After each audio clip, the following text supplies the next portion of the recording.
Hi friends, Radhe Radhe. मैं हूं मोनिका और कुक विद मोनिका की मसाले चैनल में आप सभी का बहुत बहुत स्वागत है। फ्रेंड्स, सर्दियों में मक्का की रोटी और चने का साग सभी के घरों में खाया जाता है।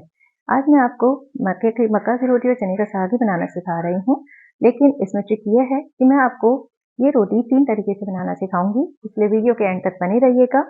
और अगर आप मेरे चैनल पर नए हैं तो प्लीज़ आप उसे सब्सक्राइब कर लीजिए, और अगर आपको रेसिपी पसंद आए तो प्लीज़ लाइक एंड शेयर ज़रूर करिए, इससे मुझे मोटिवेशन मिलता है। और आपको अगर पसंद ना आए तो भी आप मुझे ज़रूर बताइएगा, और आपके घरों में कैसे बनाया जाता है ये भी आप मुझे शेयर कर सकते हैं। थैंक यू फ्रेंड्स, आइए चलते हैं अपनी मक्का की रोटी और चने का साग बनाने। फ्रेंड्स, ये हमारा चने का साग है। इसकी डंठलों को मैंने पहले ही चूट के और काट के अलग कर दिया था। अब ये सिर्फ पत्तियां पत्तियां बची हैं। अब हम एक चॉपर बोर्ड लेंगे, लेकिन चॉपर बोर्ड को हमें डायरेक्ट नहीं रखना है, उसके नीचे हम एक मैट बिछा देंगे जिससे वो सरके नहीं। अब हम चने के साग को बंचेस में लेंगे और इसको बैचेस में काटना है। आप नाइफ से इस तरह से आप चॉपर बोर्ड पे रख के आप इसे आराम से काट सकते हैं, या आप सीधे स्लैब पर भी काट सकते हैं। अब इस तरह से हम बारीक बारीक काटते जाएंगे। फ्रेंड्स, आप हाथ का ध्यान रखिएगा क्योंकि नाइफ तेज लेना पड़ता है इसे काटने के लिए, इसलिए इस तरह से आप इस तरह से काटते जाइए इसे बंचेस में। और इस तरह से हम सारा चने का साग काट लेंगे बारीक बारीक। इसे बारीक बारीक काटना बहुत जरूरी होता है, वरना इसके बड़े बड़े रेशे मुंह में आते हैं, इसलिए इसे बारीक कट करना ही पड़ता है। अब हमने ये सारा चने का साग कट कर लिया है। फ्रेंड्स, मैंने अब ये चने के साग को 3-4 बार धो लिया है अच्छे पानी से। अब मैं ये कुकर में चढ़ा दे रही हूँ, और ये भी जो पानी है ये भी पीने का पानी है, इसलिए मैं ये पानी भी सारा इसमें ऐड कर दूंगी। अब इसमें बस 1 गिलास पानी हम और डालेंगे। इसमें ज्यादा पानी की रिक्वायर नहीं होती है क्योंकि ये हरी सब्जी है और हरी सब्जी खुद ही अपना पानी छोड़ देती है। फ्रेंड्स, आप चाहें तो यहाँ पे इसमें नमक भी ऐड कर सकते हैं, मैं अभी नहीं कर रही हूँ, मैं इसमें बाद में नमक ऐड करूंगी। अब इसे 20 मिनट के लिए हम गैस पर पकने के लिए चढ़ा देंगे। जब तक ये पकता है तब तक हम अपना आटा लगा लेते हैं। यह है मक्का का आटा, जो मैं चक्की से ही लेके आती हूँ क्योंकि जो ब्रांडेड आटे आते हैं वो इतने अच्छे नहीं होते हैं। अब ये मैं इसमें लूंगी 4:1 का रेशो। इसमें बाइंडिंग देने के लिए मैं मिलाऊंगी गेहूं का आटा। मैंने 4 चम्मच मक्के का आटा लिया है और 1 चम्मच गेहूं का आटा लिया है। अगर आपकी रोटी फट रही है तो आप इसमें थोड़ा सा और गेहूं का आटा भी मिला सकते हैं। यह है सेंधा नमक, आप अपने टेस्ट के अकॉर्डिंग कोई भी कितना भी नमक डाल सकते हैं जितना आप पसंद करते हैं। अब फ्रेंड्स, पहली ट्रिक ये है कि इसमें गुनगुने पानी से ही हमें आटा लगाना है। तो मैंने उंगली डाल के चेक कर ली है, हमारा पानी गुनगुना हो गया है। ज्यादा तेज गर्म पानी को नहीं करना है। अब मैं इससे आटा लगाऊंगी। इसमें बीच में मैंने होल कर लिया है एक, और उसमें भी हम धीरे धीरे पानी डाल के आटा लगाएंगे। पानी एकदम से ज्यादा नहीं डालना है। फ्रेंड्स, आपको एक कटोरी या गिलास से ही पानी डालिएगा, वरना एकदम से ज्यादा गिर जाएगा तो आपका आटा सारा गीला हो जाएगा और अच्छे से बाइंडिंग नहीं आ पाएगी। और फिर आटा इस तरह से गूंदने के बाद इस तरह से आपको मैश भी करना है। आपको कम से कम 5-6 मिनट के लिए इसे मैश करना होगा। अभी हमारा हो गया है तैयार, बाइंडिंग भी अच्छी आ गई है। अब मैं इसे कटोरे में रख दूंगी इस तरह ढककर। अब हम दूसरा आटा लगाएंगे बाजरे का, क्योंकि मैं आज आपको 3 तरह की रोटी बनाना सिखा रही हूँ। तो पहली मैं आपको 2 तरह की मक्का की रोटी सिखाऊंगी और दूसरी आपको बाजरे की रोटी सिखाऊंगी। बाजरे के आटे में हमें कोई भी गेहूं का आटा मिक्स नहीं करना होता है क्योंकि इसमें ऑलरेडी बाइंडिंग आ जाती है अपने आप ही। ये काफी बाइंडिंग वाला ही आटा होता है। इसमें पानी हमें बहुत धीरे धीरे डालना होता है क्योंकि ये पानी ज्यादा एब्जॉर्ब नहीं करता है और एकदम से गीला हो जाता है, इसलिए आप कटोरी से ही पानी डालिएगा। मुझे तो भगोनी से डालने की आदत हो गई है, इसलिए मैंने भगोनी यूज कर ली थी। इस तरह से इसको भी अच्छे से हमें 2 से 3 मिनट के लिए मैश करना है। देखिए कितनी अच्छी बाइंडिंग आ गई है। अब हम इसे भी उठा के कटोरी में एक करके रख देंगे। इसे जब तक हम अपनी और तैयारी कर रहे हैं तब तक हम इस आटे को 10 मिनट के लिए रख देते हैं। अब हमें 20 मिनट हो चुकी है, हमारा साग पककर तैयार हो गया है। अब हम कुकर की सीटी जब निकल जाएगी तब हम इसे खोलकर देखते हैं। देखिए कुकर ठंडा हो गया है।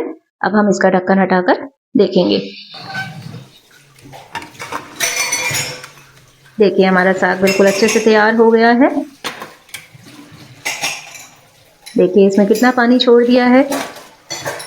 मैं अभी आपको और चला के भी दिखा देती हूँ। देखिए इतना पानी तो हमने डाला भी नहीं था ना, और इसमें कितना पानी छोड़ दिया है। अब हम इस कुकर का सारा जो ये साग है इसे एक परात में निकाल लेंगे और ठंडा होने के लिए रख देंगे। फ्रेंड्स, क्योंकि आज मैं आपको एक ऐसी ट्रिक बता रही हूँ जिससे आपको साग को घंटों तक नहीं कूटना पड़ेगा और आपका साग भी अच्छा बनेगा। अब मैं ये पंखे के नीचे ठंडा कर लाई हूँ। क्योंकि सर्दियां हैं तो इसलिए आराम से ठंडा होता नहीं है, मैंने पंखा चला के जल्दी ठंडा कर लिया था। अब इसे इस ट्रिक के लिए अब हमको चाहिएगा एक मिक्सी का ग्राइंडिंग जार। अब इसमें थोड़ा थोड़ा हम बैचेज में साग डालेंगे और थोड़ा सा उसके साथ पानी भी डालेंगे, और इसे आपको सिर्फ दरदरा पीसना है, ज्यादा बारीक नहीं करना है।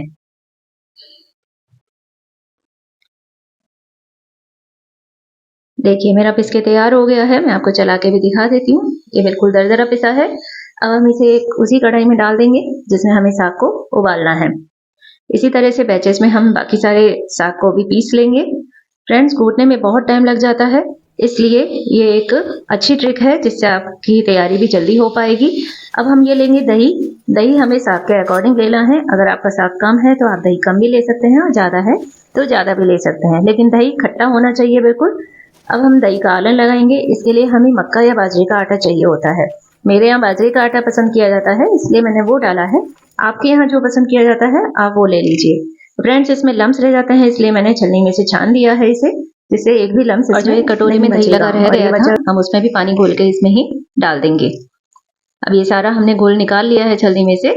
अब हम इसे कढ़ाई में डालेंगे। फ्रेंड्स, यहाँ पे इस बात का ध्यान रखना है आपको कि गैस ऑन करने के बाद और ये दही मिलाने के बाद आपको 1 मिनट के लिए भी आपको साग को नहीं छोड़ना है, इसे बराबर चलाते रहना है, वरना आपका दही फट जाएगा और आपका साग खराब हो जाएगा। इसलिए आपको इसे बराबर धीरे धीरे चलाते रहना है जब तक कि आपका एक उबाल नहीं आ जाता। देखिए अब उबाल आने लग गया है। अब जब ये अच्छे से खदक जाए तब आप इसे छोड़ सकते हैं। देखिए अच्छे से खदकने लग गया है, अब आप इसे छोड़ सकते हैं। अब मैं इसमें नमक ऐड कर दूंगी यहीं पे,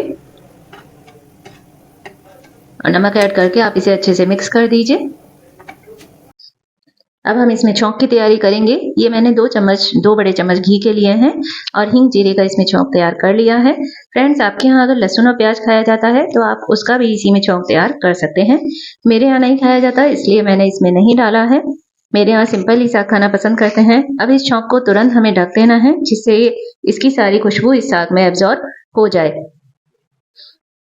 अब देखिए, अब मैं आपको दिखाती हूँ ये कितना अच्छे से रंग आया है इसका, और कितना सुंदर लग रहा है हमारा साग। देखिए अब इसी समय हम इसमें हरी मिर्च और लाल मिर्च का भी छौंक डालेंगे। देखिए मैं इसको आपको चला के दिखा दे रही हूँ। हमारा साग की कंसिस्टेंसी भी आप देख सकते हैं। अब मैंने इसमें हरी मिर्च और लाल मिर्च का भी छौंक लगा दिया है। फ्रेंड्स, आप इसमें व्हाइट बटर भी यूज कर सकते हैं। मेरे पास येलो बटर ही था, इसलिए मैंने वही ही डाला है। बटर डालने से इसकी साग का फ्लेवर बहुत बढ़ जाता है। अब हमारे आटे को हम एक बार और अच्छे से मैश कर लेंगे, और अब हम अपनी रोटी बनाएंगे। इसके लिए मैंने एक लोई ले ली है। लोई को इस तरह से आप गोल गोल कर लीजिए। आपको जितनी मोटी या पतली रोटी पसंद है आप उसके अकॉर्डिंग लोई लीजिएगा। थोड़ा सा आटा चकले पे फैला के फिर आपको लोई को लेना है। इस तरह से आप रख दीजिए। आप चाहे तो हाथ से भी ये टैप करके रोटी को बना सकते हैं, या बेलन से हल्के हाथ से आप बेल सकते हैं। जैसा भी आपको पसंद हो आप वैसे कर सकते हैं। मैंने बेलन यूज किया है। और अगर आपको बिल्कुल, वैसे तो हमारी रोटी बिल्कुल गोल बनी है, आप चाहें तो एक कटोरे से काट के और भी ज्यादा गोल रोटी ले सकते हैं, जिससे किनारे फटे हुए नहीं दिखेंगे आपको। देखिए इतनी मोटी रोटी रखनी है आपको। अब हम इसे तवे पे डाल देते हैं। तवा मैंने गरम कर लिया था। गरम तवे पर ही आपको डालनी है। तवा ना बहुत ज्यादा गरम होना चाहिए ना बहुत ठंडा, आपका सही गरम होना चाहिए, जिससे रोटी एकदम डालते ही जले नहीं।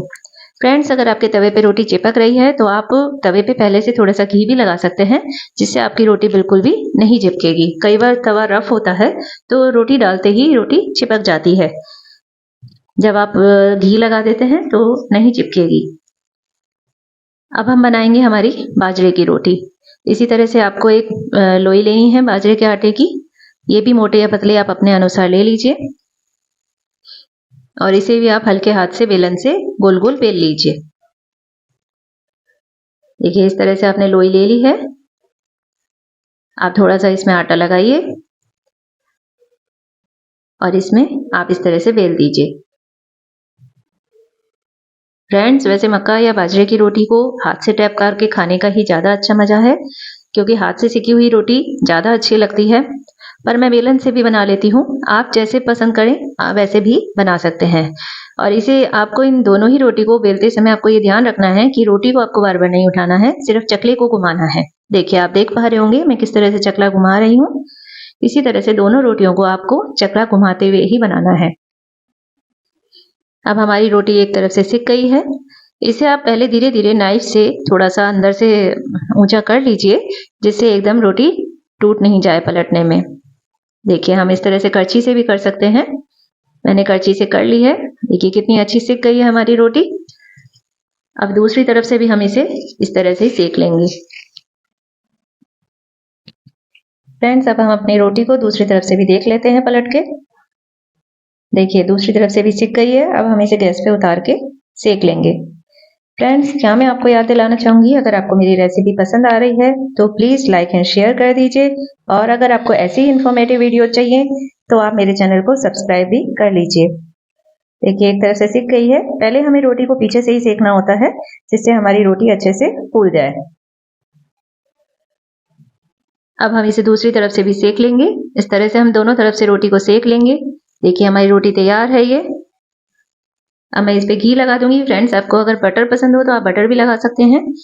मुझे घी पसंद है, इसलिए मैंने घी लगा लिया है। अब इसी तरह से हम बाजरे की रोटी को भी इस पे डाल देंगे, और जब तक ये सिक के तैयार हो रही है तब तक हम अपनी तीसरी रोटी की फिलिंग तैयार कर लेते हैं।